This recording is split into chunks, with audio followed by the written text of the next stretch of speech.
Granddad's nighttime visits started when I was 13 years old. This was a few years ago now, but it only stopped fairly recently, and I still remember the first time it happened. It was the middle of the school holidays, and my mom was ill. Mom being ill wasn't something that bothered me too much at the time. It was a pretty common occurrence, something I was even used to by then. Every moment it would happen the same way. Dad would come into my room and tell me Mom wasn't feeling so good and that she'd have to go away for a while until she felt better. Then he'd drive off with her in his car and collect her a few days later. I never knew where she went, never knew what was wrong with her either. Sometimes she'd come home with scratches up her arms, but apart from that, I never saw any other symptoms. When Dad went off to collect her, I'd wait by the door for them to come back. I'd wait for her to reappear and scoop me up into her arms. "I missed you, Cubby," she'd always say, planting kisses over my face. "I love you so, so much." My name's James, but as long as I can remember, Mum's called me Cubby. It's her nickname for me. Every month, the same routine: Mum getting ill, going away for a bit, then coming back as if nothing was wrong. But the summer I turned 13, things changed. The routine changed, because that was the first time I started going to stay at Granddad's. My granddad's a large man, with a white beard and a shaved head. He's from Sheffield originally, and he still has this deep, gruff northern accent. Communicates mainly in grunts. Lives on his own on the edge of the New Forest, in an old ramshackle cottage. We hardly ever saw him when I was little, and when we did, I always dreaded the visits. He scared me. I wasn't scared of him by the time I was 13, though. Or at least that's when I told myself. No, the reason I protested when Dad told me I'd be staying with Granddad this time, while Mom got better, was because I didn't want to leave the house. I wanted to stay near my friends. The kids I knew in the village would be out climbing trees and going on bike rides. If I was cooped up in my granddad's cottage, I'd be missing out. Dad was having none of it, though. He wouldn't give me a reason why I had to go, or respond to my protests. Just told me it would be good for me to spend time with my granddad. Then he bundled me into the car and we left. 45 minutes later, I was standing on the doorstep of Granddad's cottage, raising my hand to knock. Dad had already driven off. I was trying to tell myself I wasn't a little kid anymore, and there was nothing to be scared of.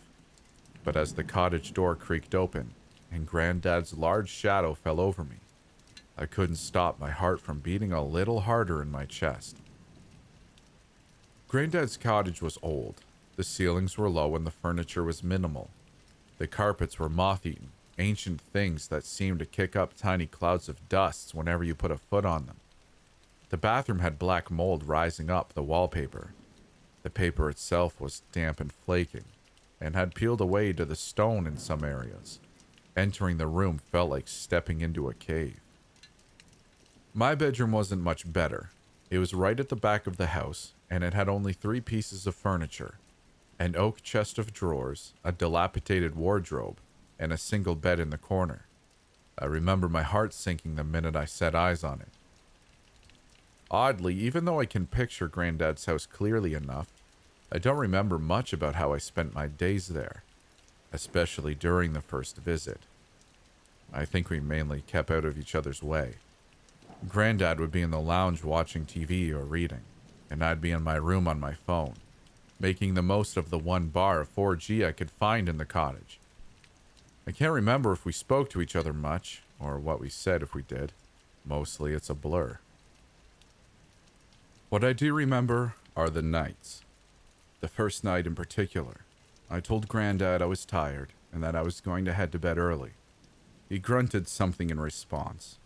Then I spent a bit of time in my room on Snapchat and YouTube, the videos taking painfully long to load before heading to sleep.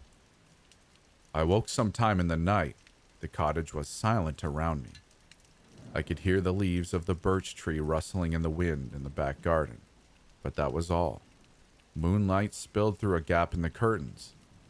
I leaned over to check my phone and saw that the time was a little after 2 a.m. For some reason, I felt wide awake.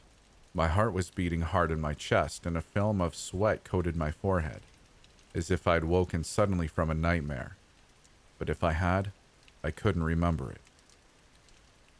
I tried to relax, tried to lie back and let sleep wash over me again. But in Granddad's cottage, relaxing wasn't an easy thing to do.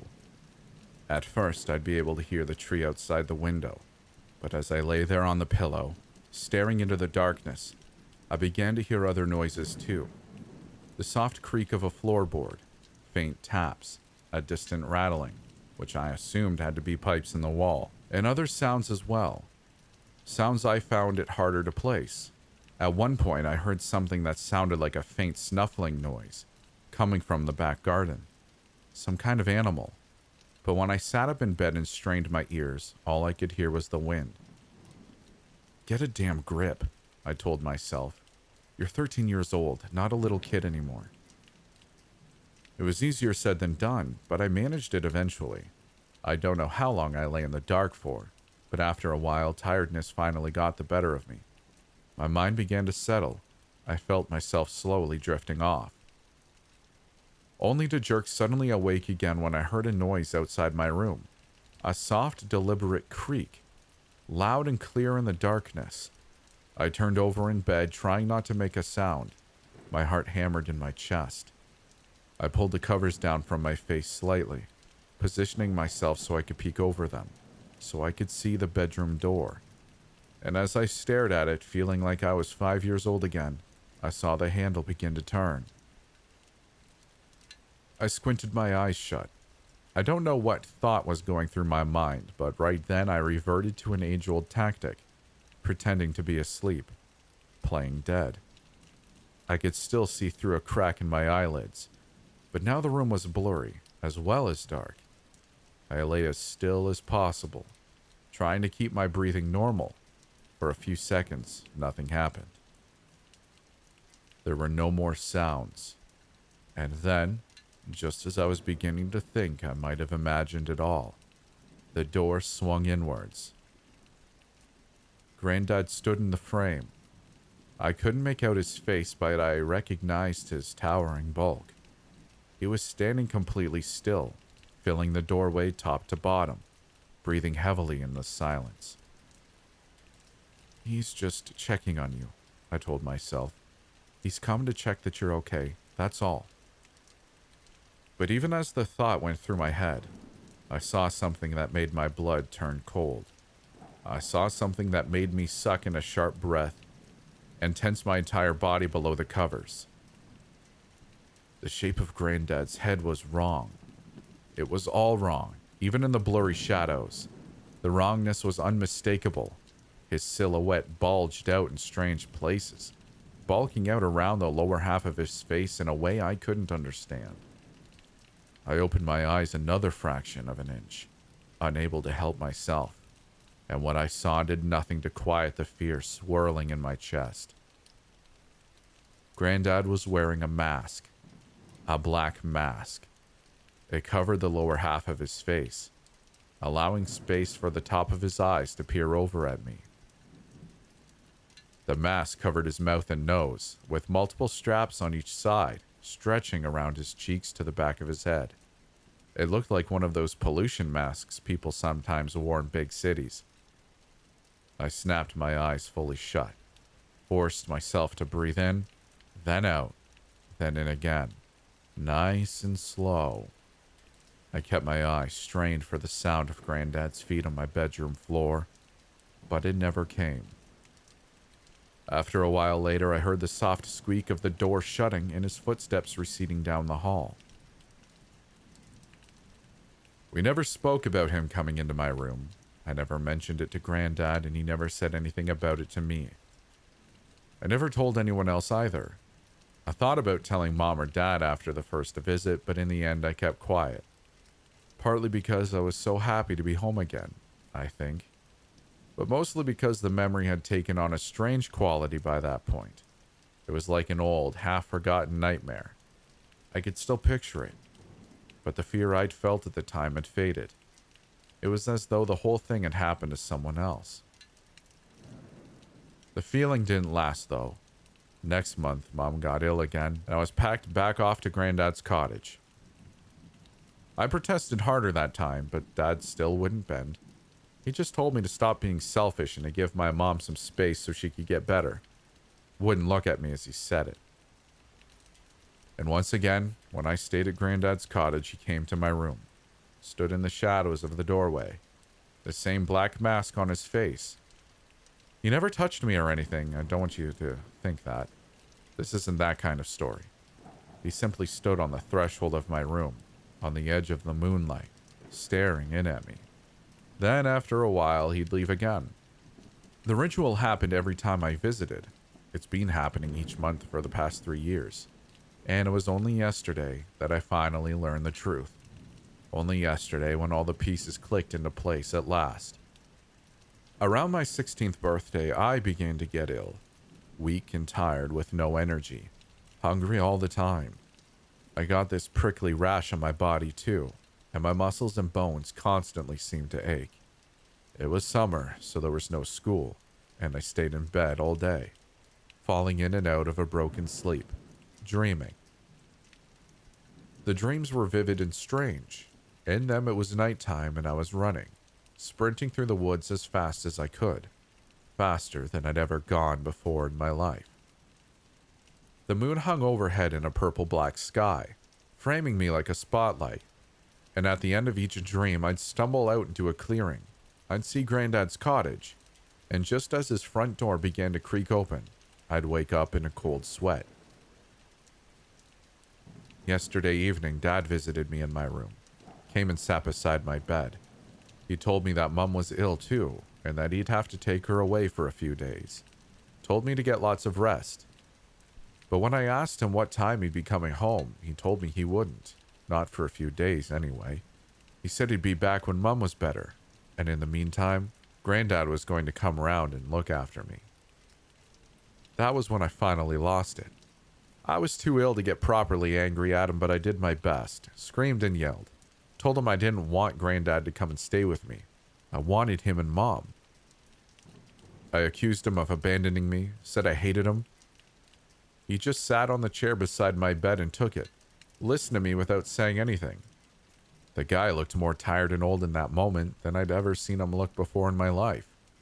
And when I was finally finished, when my throat was so raw I couldn't yell anymore, he said something to me.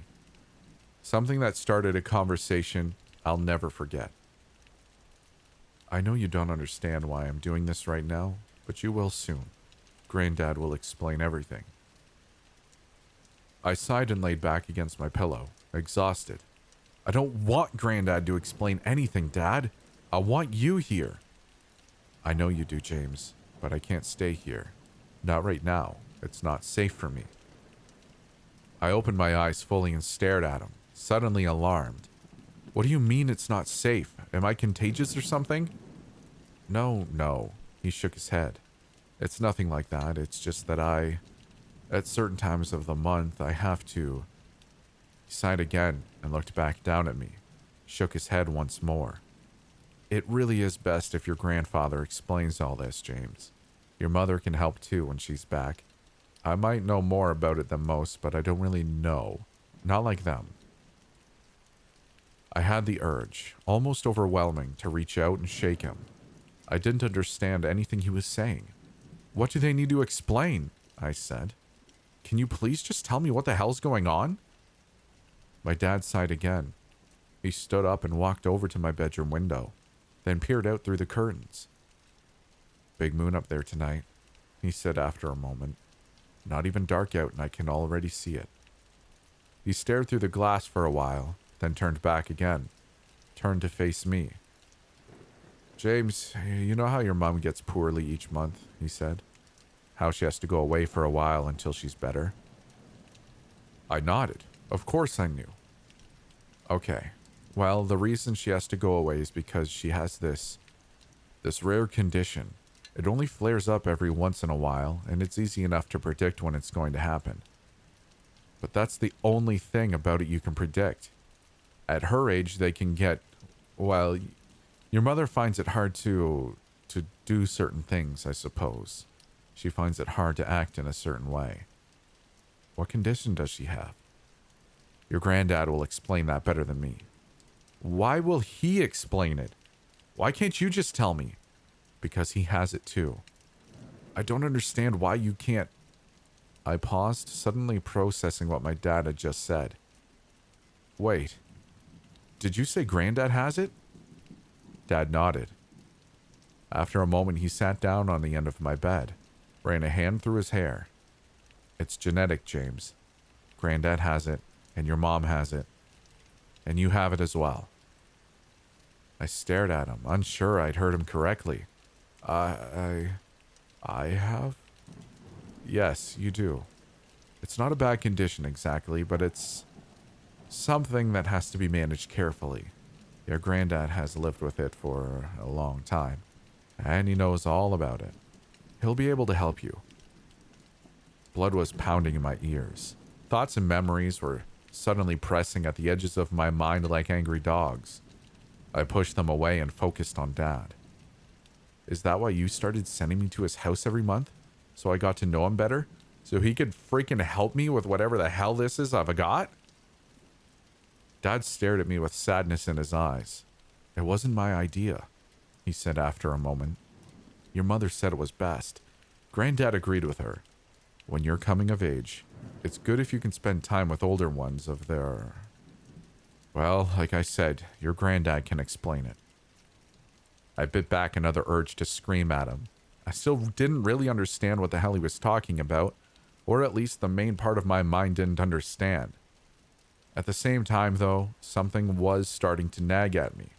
Images and memories circled the outskirts of my brain just out of sight. Monsters around a campfire. I swallowed.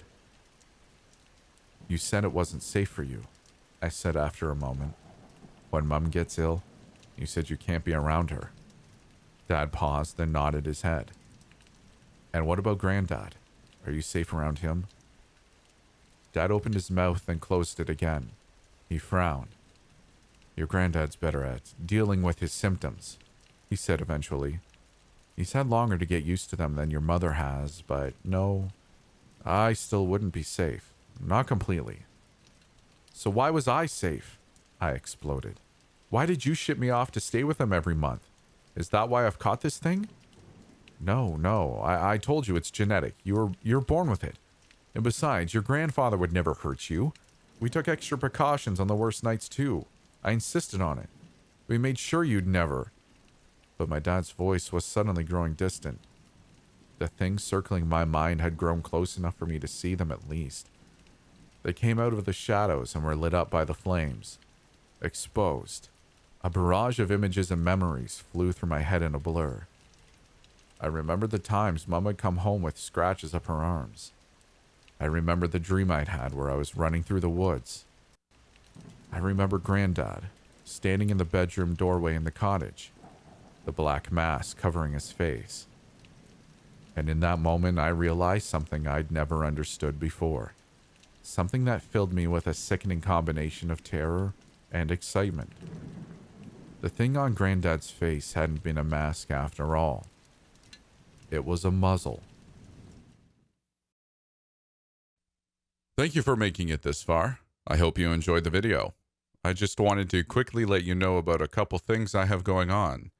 I have an Instagram where I post more personal things about who I am. It isn't just all creepy stuff.